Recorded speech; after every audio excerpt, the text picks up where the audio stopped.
આ ચોકલેટ કોને ખાધી હશે? મેં ફ્રીઝરમાં મૂકી હતી. અચ્છા અમે તમારી ચોકલેટ નથી ખાધી કાંઈ?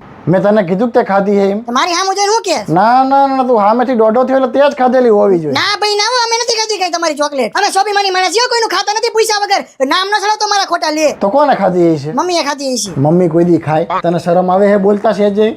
હું તો એમ વિચારતો હતો કે હું રોજ એક ચોકલેટ લાવીશ ને હું ને મારો નાનો ભઈલો બે અડધી અડધી ખાઈશું. પણ હવે આપણા ઘરમાંથી કોક ખાઈ જાય એટલે હવે હું કોઈ દિવસ નહીં લાવું. હા તે નો લાવતો હવે કોઈ દિવસ.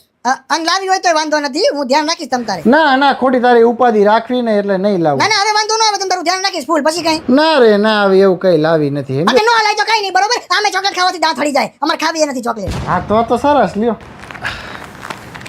આજ હું એક ચોકલેટ લાવ્યો તો, પણ હવે તારા તો દાંત હળી જાય ચોકલેટ ખાવાથી, એટલે હું એકલો ખાઈ લઉં.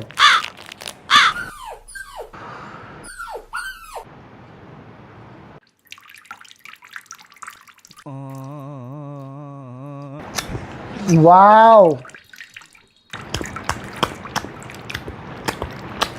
ઈ તબાકડું સલકાણું જો. એલા એ આ ક્યાંથી આવી ગયું? બદલાય બીજું બદલાય. બાપા તમે ભરી ગયો તો.